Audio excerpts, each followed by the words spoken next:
Hello friends, my name is Piyush Gupta. Smart study classes के इस video lecture में आपका हार्दिक स्वागत करता हूं। इससे पहले 3 महत्वपूर्ण टॉपिक्स की वीडियो डाली जा चुकी हैं, जिनमें से पहली वीडियो भारतीय संविधान की थी कि संविधान होता क्या है, और सेकंड वीडियो जो थी वो भारतीय संविधान के विकास की थी, और जो तीसरी वीडियो थी उसमें भारतीय संविधान सभा को कवर किया गया था। इसके फ्रेंड्स 2 पार्ट आए थे और दोनों ही महत्वपूर्ण है।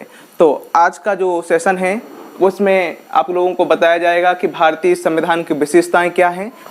इसमें भी हमारे एग्जाम्स में प्रश्न देखने को मिलते हैं, तो इस टॉपिक को हम आज बहुत अच्छी तरीके से कवर करेंगे। यह वीडियो लेक्चर सभी परीक्षाओं की दृष्टि से समान रूप से उपयोगी है, चाहे वो यूपी पीसीएस हो, यूपीएसआई हो, यूपी पुलिस हो, रेलवे हो, लेखपाल हो, सभी वैकेंसी के लिए यह वीडियो लेक्चर समान रूप से उपयोगी है। तो आज देखते हैं भारतीय संविधान की विशेषताओं को। तो आज का लेक्चर स्टार्ट करते हैं।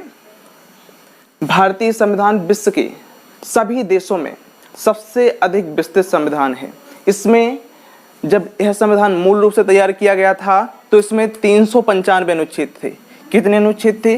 395 अनुच्छेद थे, 22 भाग थे, 8 अनुसूचियां थीं एवं एक प्रस्तावना थी। क्या था? 395 अनुच्छेद, 22 भाग, 8 अनुसूचियां एवं एक प्रस्तावना थी। एवं यदि वर्तमान परिप्रेक्ष्य की बात की जाए तो इसमें 465 प्लस अनुच्छेद हैं, 25 भाग हैं और 12 अनुसूचियां हैं और एक प्रस्तावना है। 12 अनुसूचियां हैं एवं एक प्रस्तावना है। भारतीय संविधान कैसा संविधान है? तो भारतीय संविधान एक लिखित संविधान है। इनको समझते हैं कि जो भाग बढ़ाए गए हैं वो कौन कौन से भाग हैं। तो 1956 में भाग 7 को हटा दिया गया था। भाग 7 को हटा दिया गया था। इसके बाद 4 महत्वपूर्ण अनुच्छेद जोड़े गए हैं जो इस प्रकार हैं। भाग 4 का,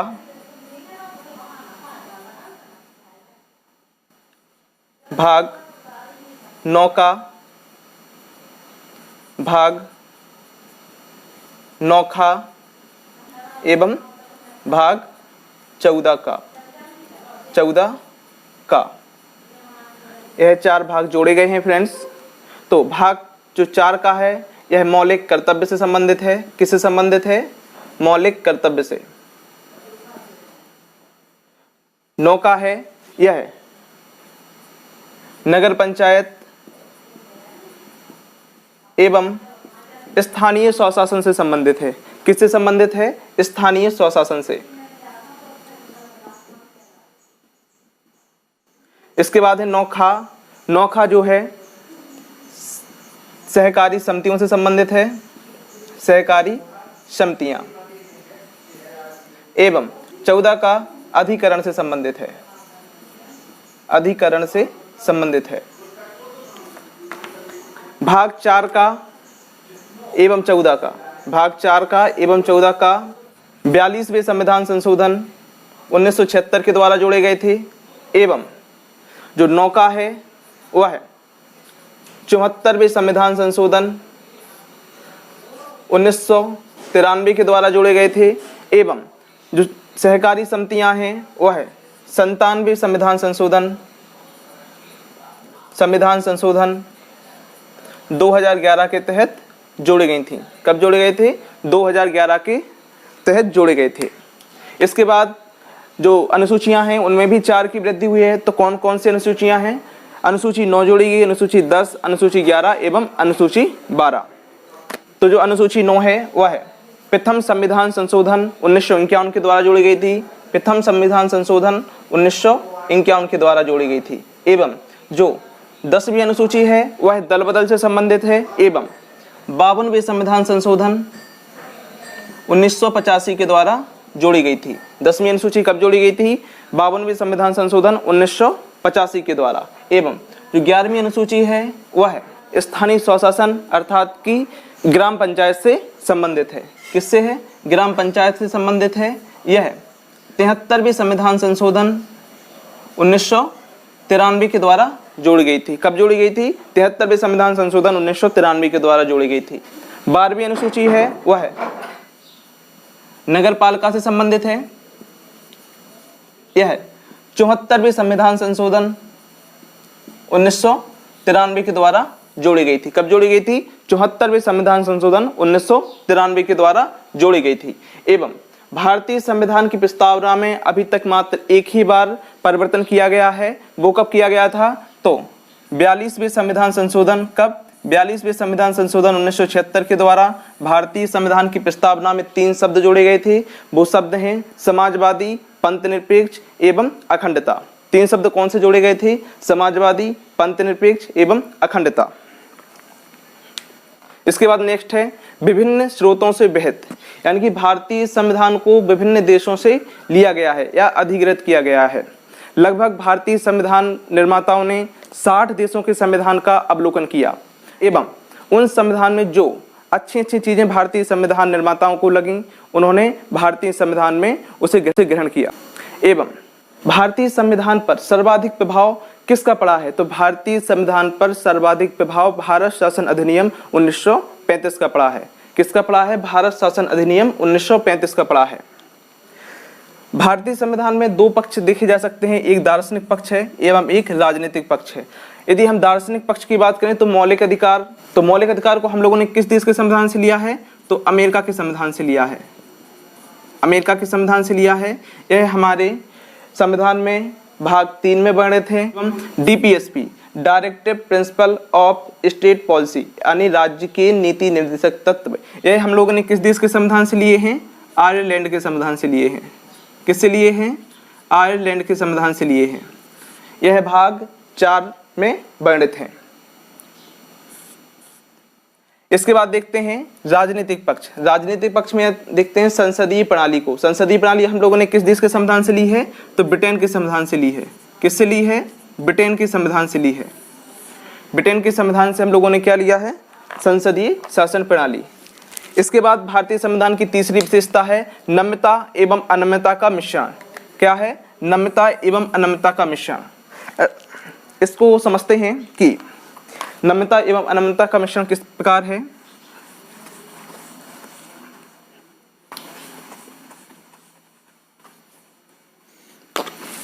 तो भारतीय संविधान लचीला भी है और कठोर भी है। यदि बात की जाए तो अनुच्छेद 368 के तहत संविधान में संशोधन किया जा सकता है। पहला, यदि कोई भी आम बात है या आम विधि निर्माण करना तो यह मात्र 1/2 बहुमत से पास होनी चाहिए। इसको हम 368 के तहत भी नहीं रखते हैं।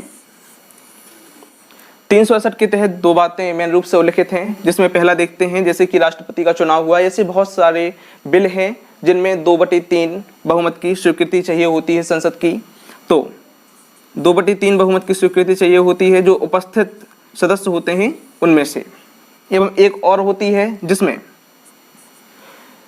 2/3 बहुमत की स्वीकृति के साथ साथ 1/2 राज्यों की भी स्वीकृति चाहिए होती है। 1/2 राज्यों की, मतलब कि 28 राज्य हैं वर्तमान में, तो कम से कम 14 राज्यों की स्वीकृति उसमें चाहिए होगी।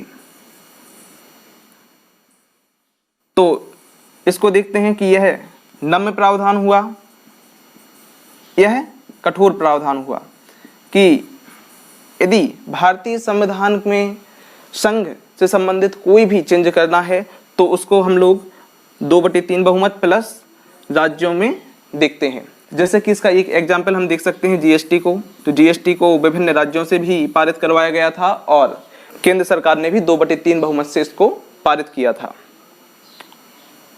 और इसमें हम लोगों ने क्या देखा? राष्ट्रपति को जैसे हटाना हुआ, मुख्य न्यायाधीश को हटाना हुआ और इत्यादि बहुत सारी चीजें हैं। भारतीय संविधान संघात्मक है परंतु भावना में एकात्मक है। तो इसको समझते हैं कि भारतीय संविधान संघात्मक कैसे है। संघात्मक किसी भी प्रणाली की 5 विशेषताएं होती हैं, जिनमें से कुछ को हम लोग देखते हैं कि संघात्मक का एक प्रमुख तत्व है कि इसमें एक लिखित संविधान होना चाहिए। तो भारत में एक लिखित संविधान है। राज्यों एवं केंद्र का शक्ति विभाजन होना चाहिए, अर्थात कि शक्ति विभाजन के सिद्धांत पर यह कार्य करता है कि राज्यों के पास अपनी अलग शक्तियां होनी चाहिए एवं केंद्र के पास अपनी अलग शक्तियां होनी चाहिए। और साथ साथ केंद्र एवं राज्य विधि बनाने के संबंध में स्वतंत्र होते हैं, मतलब केंद्र का हस्तक्षेप नहीं होता है राज्यों में विधि बनाने के संबंध में। तो भारतीय संविधान इसको भी फॉलो करता है। और इसके बाद देखते हैं भावना में एकात्मक है। तो भावना में एकात्मक कैसे हैं? तो भारत के संविधान में ऐसे बहुत सारे तत्व हैं जो एकात्मक होने की बात करते हैं। तो उन तत्वों को देखते हैं कुछ को। यदि आपातकाल लागू हो तो संपूर्ण देश का प्रशासन किसके हाथों में आ जाता है? केंद्र के पास आ जाता है, अर्थात कि यह एकात्मक होने का लक्षण है। सेकंड देखते हैं एकल नागरिकता, अर्थात कि हम लोग भारत के नागरिक हैं। और इसके बाद देखते हैं कि एकल संविधान,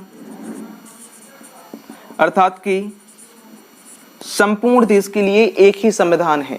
ऐसा नहीं है कि राज्यों के लिए अलग संविधान हो एवं केंद्र के लिए अलग संविधान हो, भारत में एक ही संविधान है। इसके बाद देखते हैं कि एकीकृत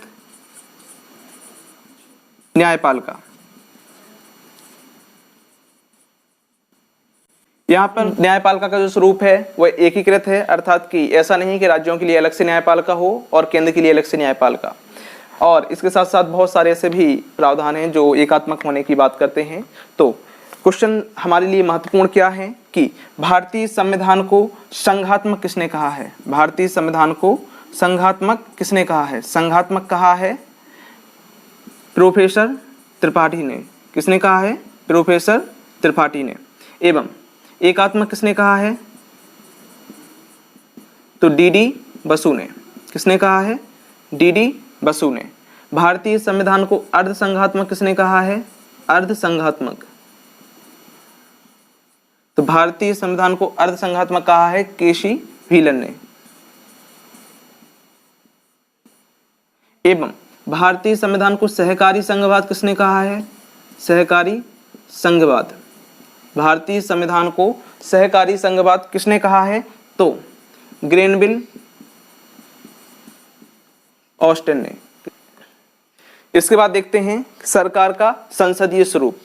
भारत की ये प्रमुख विशेषता है कि सरकार का स्वरूप कैसा है? संसदीय स्वरूप है। इसका सीधा सीधा सा मतलब है कि कार्यपालिका विधायिका से समन्वय बनाकर कार्य करती है, अर्थात कि कार्यपालिका एवं विधायिका में संबंध होता है।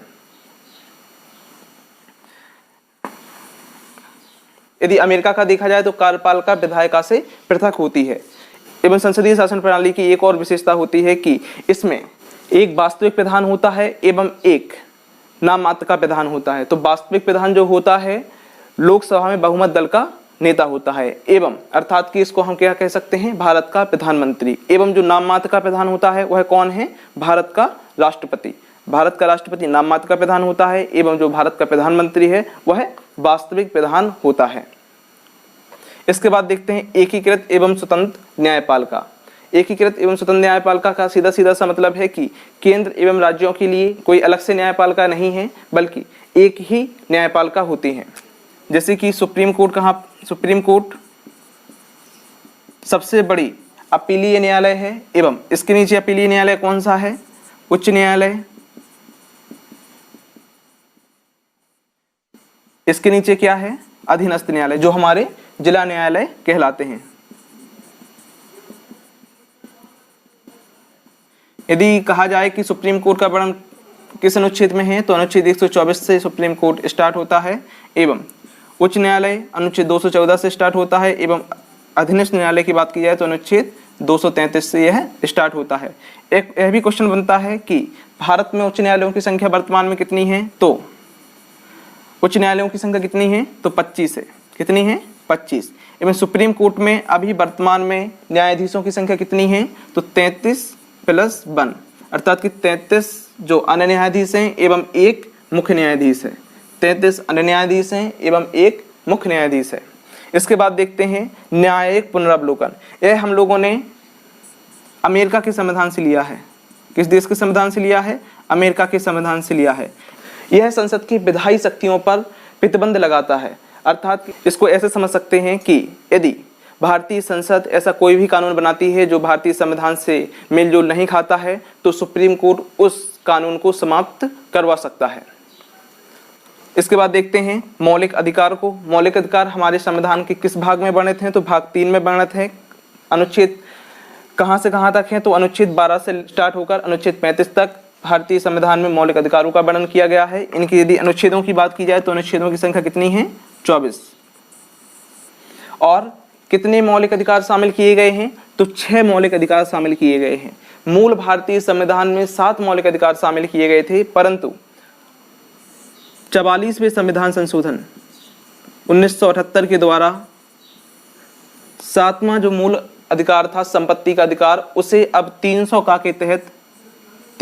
के तहत एक विधिक अधिकार बना दिया गया है। विधिक अधिकार बना दिया गया है।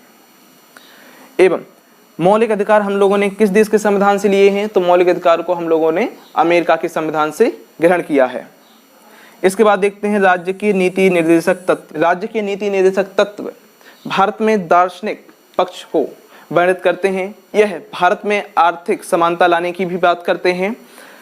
अनुच्छेद 39 को आपने देखा होगा कि समान कार्य के लिए समान वेतन की बात करता है। नीति निर्देशक तत्व भारतीय संविधान के किस भाग में वर्णित हैं, तो भाग 4 में वर्णित हैं। राज्य की नीति निर्देशक तत्व राज्य के ऊपर बाध्यकारी नहीं है कि इन्हें लागू करना ही होगा। जब सरकार को लगेगा कि उपयुक्त परिस्थितियां हैं एवं सरकार के पास पर्याप्त वजह है राज्य की नीति निर्देशक तत्व को लागू करने की, तो वह लागू कर सकता है। इसको एग्जाम्पल के तहत समझ सकते हैं। अनुच्छेद 45 में वर्णित था कि 6 से 14 वर्ष आयु के बच्चों को निःशुल्क शिक्षा दी जाए। इसके लिए 86वें संविधान संशोधन 2002 के द्वारा 86वें संविधान संशोधन 2002 के द्वारा एक नया अनुच्छेद बनाया गया मौलिक अधिकारों के संबंध में। अनुच्छेद 21A के तहत 6 से 14 वर्ष के बच्चों को निःशुल्क एवं अनिवार्य शिक्षा प्राप्त कराना राज्य का एक प्रमुख कर्तव्य होगा और राज्य इसके लिए बाध्यकारी भी होगा। तो नेक्स्ट देखते हैं मौलिक कर्तव्य। तो मौलिक कर्तव्य को सर्वथा हम लोगों ने किस देश के संविधान से ग्रहण किया है, तो रूस के संविधान से ग्रहण किया है। पूर्व सोवियत संघ रूस के संविधान से ग्रहण किया है। मौलिक कर्तव्य किस भाग में वर्णित हैं, तो भाग 4 का में वर्णित हैं। अनुच्छेद कौन सा है, तो अनुच्छेद 51 का में वर्णित है। यह 42वें संविधान संशोधन 1976 के द्वारा जोड़े गए थे। सरकार किसकी थी, तो इंदिरा गांधी जी की सरकार थी। और किस समिति की सिफारिश पर जुड़े गए थे, तो स्वर्ण सिंह समिति की सिफारिश पर जुड़े गए थे। स्वर्ण सिंह समिति की सिफारिश पर वर्ष 1976 में यह जोड़े गए थे। यदि बात की जाए वर्तमान में कितने मौलिक कर्तव्य हैं, तो वर्तमान में 11 मौलिक कर्तव्य हैं। जब 1976 में मौलिक कर्तव्य जोड़े गए थे तो इनकी संख्या 10 थी एवं जो 11वां मौलिक कर्तव्य जोड़ा गया वह 86वें संविधान संशोधन 2002 के तहत जोड़ा गया और इसमें कहा गया कि 6 से 14 वर्ष के जितने भी बालक हैं उनको अनिवार्य शिक्षा प्राप्त कराना अभिभावकों का कर्तव्य होगा। इसके बाद देखते हैं भारत एक धर्मनिरपेक्ष राज्य है। भारत एक कैसा राज्य है, तो भारत एक धर्मनिरपेक्ष राज्य है। यह 42वें संविधान संशोधन 1976 के द्वारा जोड़ा गया था। कब जोड़ा गया था, 42वें संविधान संशोधन 1976 के द्वारा प्रस्तावना में यह शब्द जोड़ा गया था।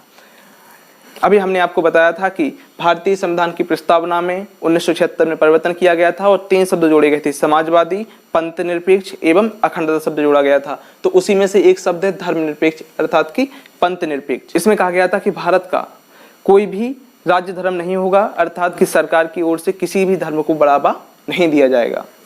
इसके बाद देखते हैं एकल नागरिकता। एकल नागरिकता को अभी हम लोगों ने इसमें एकात्मकता में भी देखा था कि राज्य एवं केंद्र के लिए कोई अलग अलग नागरिकताएं नहीं हैं, जबकि केंद्र की ही एक नागरिकता है जिसमें हम भारतीय नागरिकता कह सकते हैं। जबकि अमेरिका के संविधान की दृष्टि से देखा जाए तो माना कि एक केंद्र है तो केंद्र की भी एक नागरिकता आपको लेनी होगी एवं आप जिस राज्य में रह रहे हैं उसकी भी आपको एक नागरिकता लेनी होगी। जबकि भारतीय संविधान में ऐसा कुछ नहीं है, आप किसी भी राज्य में जाकर निवास कर सकते हैं, आपको भारतीय नागरिक होना आवश्यक है। इसके बाद देखते हैं आपातकाल उपबंध। तो भारतीय संविधान में 3 तरीके के आपातकाल उपबंध वर्णित किए गए हैं। हम लोगों ने आपातकाल 2 देशों के संविधान से लिया है। पहला जो है जर्मनी के संविधान से लिया है एवं सेकंड जो है वित्तीय आपातकाल की बात की जाए, वित्तीय आपातकाल की बात की जाए तो हम लोगों ने यह अमेरिका के संविधान से लिया है। यह प्रश्न बार बार पूछा गया है क्योंकि थोड़ा कन्फ्यूजन वाला प्रश्न है कि वित्तीय आपातकाल कहाँ से लिया गया है, तो अमेरिका से लिया गया है। एवं यदि जर्मनी के संविधान से बात की जाए तो आपातकाल को लिया गया है। इसमें मौलिक अधिकारों को युक्त प्रतिबंध लगाया जाता है। तो भारतीय संविधान में 3 तरीके के आपातकाल शामिल किए गए हैं, तो कौन कौन से हैं? अनुच्छेद 352 के तहत, अनुच्छेद 356 के तहत और अनुच्छेद 360 के तहत। तो अनुच्छेद 352 में बताया गया है कि युद्ध, बाह्य आक्रमण या देश में कोई सशक्त विद्रोह हो जाए तो राष्ट्रपति देश में राष्ट्रीय आपातकाल लगा सकता है। तो यह देखते हैं कि भारत में अभी तक राष्ट्रीय आपातकाल कितनी बार लगा है। तो भारत में अभी तक 3 बार राष्ट्रीय आपातकाल लगाया गया है। सबसे पहले लगाया गया था 1961 में भारत एवं चीन के युद्ध के समय, दूसरी बार लगाया था 1971 में भारत एवं पाकिस्तान के युद्ध के समय, एवं तीसरी बार लगाया गया था 1975 में। यह आंतरिक अशांति के आधार पर लगाया गया था। जो तृतीय बार आपातकाल लगाया गया था वह 25 जून 1975 को लगाया गया था और वो भी आंतरिक अशांति के आधार पर इंदिरा गांधी सरकार ने इसे लगाया था। यदि बात की जाए 356 की, तो यदि किसी भी राज्य में यदि राज्यपाल को लगता है कि उस राज्य का संवैधानिक तंत्र विफल हो गया है तो राज्यपाल राष्ट्रपति को सलाह देगा और राष्ट्रपति संबंधित राज्य में अनुच्छेद 356 के तहत राष्ट्रपति शासन लगा देगा। तो यह भी क्वेश्चन बना है कि अभी तक सबसे ज़्यादा बार राष्ट्रपति शासन किस राज्य में लगा है, तो उत्तर प्रदेश में लगा है। कितनी बार लगा है? और 10 बार लगा है। इसके बाद देखते हैं अनुच्छेद 360 को। अनुच्छेद 360 में वित्तीय आपातकाल वर्णित है। अभी तक यह एक भी बार भारत में नहीं लगा है। इसको किस देश के संविधान से लिया गया है? तो अमेरिका के संविधान से लिया गया है। तीसरा देखते हैं सार्वभौमिक मताधिकार। तो इसका सीधा सीधा सा मतलब है कि भारतीय संविधान में प्रत्येक नागरिक समान है, अर्थात जो भी व्यक्ति 18 वर्ष से अधिक आयु का है वह वोट अर्थात अपने मताधिकार का प्रयोग कर सकता है। इसमें अमीर एवं गरीब की खाई को भरने का प्रयास किया गया है। एक अमीर आदमी का भी एक ही मत होगा एवं एक जो गरीब आदमी है उसका भी एक ही मत होगा। यदि बात की जाए कि भारत में मतदान करने की आयु कितनी है, तो कितनी है? 18 वर्ष। यानी 18 वर्ष के बाद आप यदि आप भारत के नागरिक हैं तो चुनाव में आप भाग ले सकते हैं एवं भारत में कहीं से भी आप चुनाव लड़ सकते हैं। त्रिस्तरीय पंचायतें यह कब जोड़ी गई? 73 एवं 74वें संविधान संशोधन, 73वें एवं 74वें संविधान संशोधन के द्वारा इन्हें जोड़ा गया। कब जोड़ा गया? तो 1993 में जोड़ा गया। इसमें ग्राम पंचायतों को एवं नगर पालिकाओं को यहाँ की संबंधित समस्याओं को हल करने के लिए कुछ शक्तियाँ प्रदान की गई। इसमें 73वें संविधान संशोधन के द्वारा ग्राम पंचायतों को एवं 74वें संविधान संशोधन द्वारा नगर पालिकाओं को शक्तियां दी गईं। ग्राम पंचायतों की शक्तियों में कितने विषय शामिल हैं? तो 29 विषय शामिल हैं। कितने विषय शामिल हैं? 29 विषय शामिल हैं। एवं जो नगर पालिकाओं को शक्ति दी गई हैं उनमें कितने विषय शामिल हैं? तो 18 विषय शामिल हैं। तो फ्रेंड्स, आज का वीडियो लेक्चर यहीं पर समाप्त करते हैं और आशा करते हैं कि आपको यह वीडियो लेक्चर पसंद आया होगा। यदि आपको यह वीडियो लेक्चर पसंद आया हो तो इस वीडियो को लाइक कीजिए, शेयर कीजिए एवं इस चैनल को सब्सक्राइब कीजिए ताकि जो अन्य वीडियो इस चैनल पर डाली जाएं उसके नोटिफिकेशन आपके पास तुरंत के तुरंत पहुंच सके। Okay friends, thank you.